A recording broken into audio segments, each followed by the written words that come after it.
ఏమైందక్క బాధగా ఉన్నావు? అనుకున్నారా యూఎస్ పోయిన తర్వాత స్టడీస్ కంప్లీట్ అయిపోయినాక 2-3 years లో మంచిగా సెటిల్ అయ్యి డబ్బులు సంపాదించి ఇన్వెస్ట్ చేద్దామని చెప్పేసి, కానీ అది కాలేదురా. ఇంకా ఇంటికి పోవాలంటే కూడా మనసు అయితే లేదు. ఎందుకు అక్క అంత బాధపడుతున్నావు? ఇప్పటికి లేట్ అయింది ఏం లేదు. మంచిగా నీకు ఇప్పుడు 4-5 లక్షలు సంపాదిస్తున్నావా నెలకు? లోన్ పెట్టుకొని ప్రీ కన్స్ట్రక్షన్ ఇల్లు కొనుక్కో.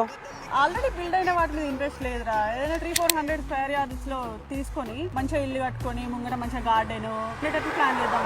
300-400 స్క్వేర్ యార్డ్స్ కదా, నువ్వు ఇప్పుడైతే ఇల్లు కట్టావు కదా, 3-4 years డౌన్ ద వైర్ లో కట్టుకుంటావు కదా, ఇక్కడైతే డెవలప్ అవుతుందో 3-4 years లో మంచి ఇన్ఫ్రాస్ట్రక్చర్ వస్తుందో ఆ ఏరియా కూర్చొని చూద్దాం. అక్కడ 10 to 15,000 ఆర్ 15 to 20,000 బడ్జెట్ లా 400 స్క్వేర్ యార్డ్స్ ప్లాన్ చేసుకో. ఐ నో 60-70 lakhs బడ్జెట్ అవుతుందని, బట్ టెన్షన్ పడాల్సింది ఏం లేదు. ఇంతవరకు నువ్వు ఇక్కడ ఉన్న దగ్గర లోన్స్ లేకపోతే నువ్వు సేవింగ్స్ మొత్తం కలిపి ఒక 30 లక్షలని అరేంజ్ చేయగలుగుతావు కదా. 30 లక్షలు పెట్టు, ఇంకో 50% నీకు ఓపెన్ ప్లాట్ లో లోన్ వస్తుంది. నువ్వు ఇట్లా 400 స్క్వేర్ యార్డ్ కొనుక్కున్నావు అనుకో, నువ్వు ఆ 3 years లో లోన్ మెల్లగా క్లియర్ చేసి ఆ టైం వరకు అసెట్ ఓన్ చేసుకుంటావు.